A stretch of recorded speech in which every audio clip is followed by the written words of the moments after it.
So I figured I'd take a second to go over the Mustang and the progress my beautiful wife drives. So backstory to the car. 2015 maybe? No, it was 2014. I don't know. Maybe I think it was about 2015. I had an old 73 Charger that I kind of liked, that I got a good deal on, that was just a total pile of crap. That car should not have been on the road in the first place. I was lucky enough to sell it, and I remember my uncle telling me, you know, if that's not your dream car, you should keep buying cars until you get it. And I was like, yeah, but my dream car is a fastback Mustang, and those things are outrageously expensive. You know, like 15, 20 grand for a shell. But anyway, I found one like that night, ironically. I just got on Craigslist and started looking, and there was a 1966 Mustang Fastback in Virginia Beach, Virginia, and it was like a primer gray color, spots all over it, a 6-cylinder, 4-speed car. And I don't know how to work YouTube, but I'll try to attach a picture of that car. So, talked to my wife. She knows it's my dream. She's the best, awesome, supportive wife ever. She's like, we can't really afford this, but if this is your dream car, let's do it. So I got a loan for $6,000 and went and bought this car. And in doing so, when I got up to the car, I was like overwhelmed. And a lot of people don't know, but like for me, that car is like, I don't know. As a child, I almost like worshipped it. It was a little too much. But every day I'd get on the computer and look up pictures of 65, 66 Mustang Fastbacks, the Shelbys, all day long, sun up to sundown. I'd go to YouTube, I'd watch videos. I was obsessed with this car and obsessed with Mustang Fastback, but I knew I'd never have one. You know, they're just too expensive. So when I actually laid my eyes on this car that was a complete rust bucket and needed so much, and it was just clapped out and worn completely down, I was overwhelmed that I would be able to buy this. And I had the crazy idea that I was going to be able to fix it up and drive it around, and it was going to be the car that I wanted, the GT350H car, but it just wasn't going to be. Got the car. It wasn't running. They said it would run, but it wasn't started. All the tires were flat.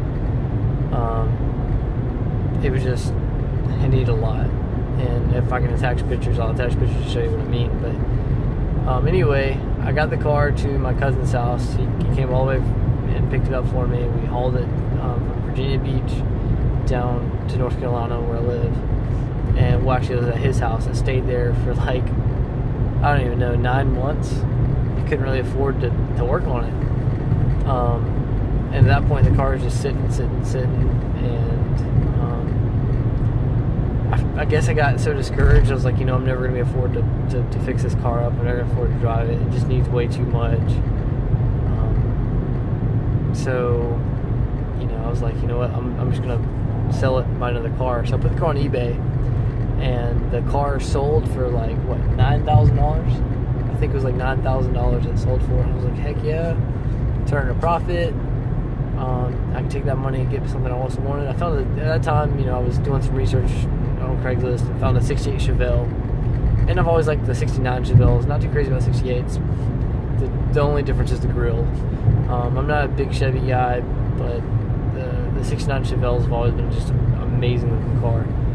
And I was like, you know what, I'm not ever going to have a fastback, so I might as well give that up and have something this cool, So I went and bought this 68 Chevelle. Again, got another loan. I think by this time we had paid off the other loan, but, didn't have a lot of money. But I was like, you know what, with the profit I make, I'll be able to pay off this loan right back. Good to go. It's no money out of pocket. It's just getting some money out front, paying it right back. Paid $8,000 for that car. And it ran drive. I drove it back all through the night. It had some issues, but ended up making it back. Had the car for a little while. I had the car maybe 3 days, and my cousin, who owns he owns a paint and body shop now, but he worked at a paint and body shop and does mechanic work and restores old cars and just knows what he's doing. he was like, you know, that's actually my dream car, and I'll make you a deal. I was like, all right. He's like, I'll do everything to your car except for the interior, if you trade me for that Chevelle. Well, this time, that was kind of a good deal because the eBay buyer had backed out already, and I didn't have anybody to buy the car. I had 2 cars and a whole lot of money in loans, and was like, you know what, if all I gotta spend is $8,000 in some interior to completely do this car, you know, that's not too bad, you know, because just a shell alone of these cars can run, you know, $10,000-$15,000, and you're talking, you know, $14,000 plus interior. That's not bad. And all the interior was there is just be cleaned up, put new seats in, put new carpet, paint the dash, stuff like that. I'm like, all right, you know what, that's a good deal. Well, no joke, a year goes by, and you know, I guess he was too busy, he had stuff going on, and I mean, he's had the Chevelle for a year. He's actually painted it, put some wheels on it, cleaned it up a little bit, did a little motor work to it, and you know, my car wasn't touched. And I finally figured out, like, you know, the frame was just so bad that it was too much of a project, and he was like, you know, it's just gonna be too much for me, I can't do it. So after a year, I got the Chevelle back, and luckily, because it had some stuff done to it, it was worth a little more. I think I sold it for $14,000. So ended up making a little bit of money on it, actually, after a year. So I sold that car, and I bought a 1965 Mustang Fastback 260. A guy sent me videos of it running, driving, pictures all around the car. I bought a sight unseen, never do that, from Huntsville, Alabama. If you see Fastback postings from Huntsville, Alabama, avoid at all costs. There's a guy on Craigslist who's got tons of these cars. Don't buy one from him. The car was shipped. I bought it and had it shipped over, and upon shipping, I get a call from a guy who's like, Mr. Sword? I'm like, yes. He's like, I'm the guy hauling your car. We have a little bit of an issue. I'm like, oh no. He's like, well, the brakes went out, and the door was open, and it wrapped it all the way around. I'm like, oh man, you gotta be kidding me. So I finally get the car delivered. The driver's door, fender, A-pillar, all messed up. Get the car home. I'm like, all right, it needs a lot, but you know, at least I have a driving car, and hopefully the insurance will take care of all that stuff. It shouldn't be too bad. Well, look up under the car, and the frame rails are completely gone. Like, if this car hit a speed bump hard, it would probably break in two. So I just spent $15,000 on this Fastback. I have another Fastback sitting. Both cars are worth like nothing. I get in touch with the guy. He didn't want to take the car back. I have to threaten to sue him, everything else, and then I take like a $3,000 loss because of the damage after insurance, and end up sending the car back. Thank God. So lost another $3,000 there.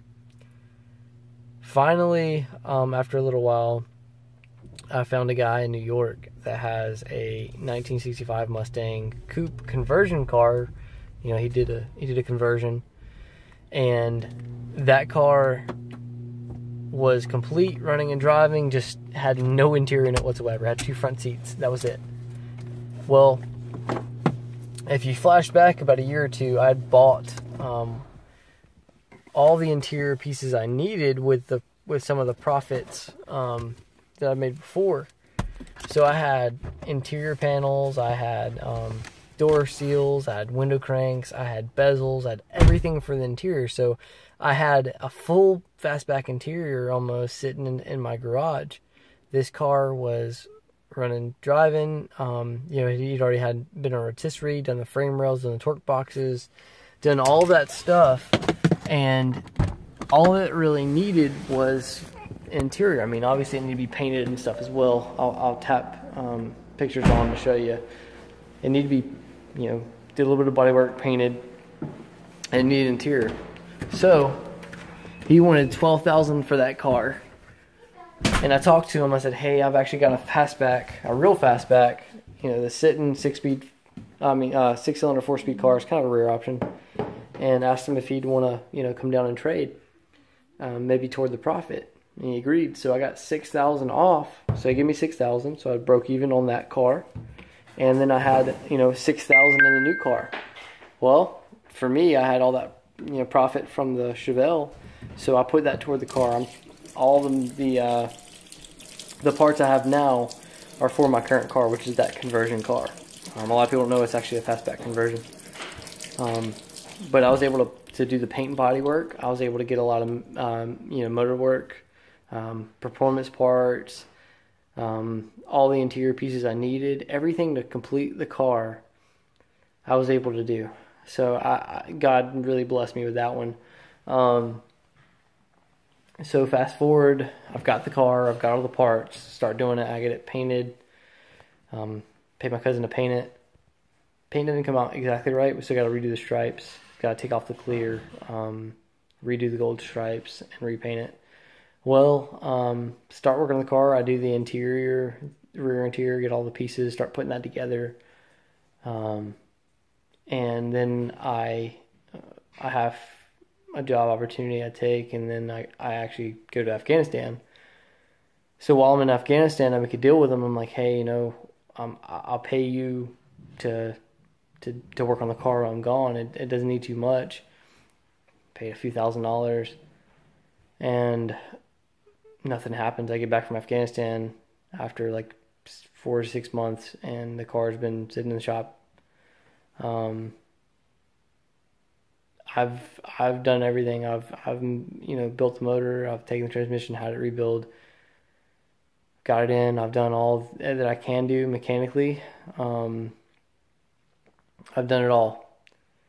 And the last thing I'm really waiting on is wiring, and it's beating my butt right now. But this whole journey of the fastback, getting a Mustang, has just been a total nightmare, and hopefully one day it'll be worth it. The car is, I'd say, about 90% done. It needs to be wired. After the wiring's done, you know, bolting the seats and the steering wheel, gauges, stuff like that. And mechanically just put the drive shaft in, finish wiring it, and crank it up. And I'm praying that's all there is, but that has been my journey so far. One day I'm going to have my absolute dream car, which is that black and gold Shelby GT350, that just really dramatic look. That's what made me fall in love with the Shelbys, was the black and the gold. I'm a sucker for the white with the blue stripes, don't get me wrong, but there's something so aggressive and just like muscle supercar, you know, about the black with the gold with the side scoops, and you know, my car's got elements of that, but there's some things that I think they look better in the 65 Shelbys, like the gills people call them, or the window louvers. I think they look better in 65 than the 66. I like the 66 side scoops. I wasn't a fan before, but now I am.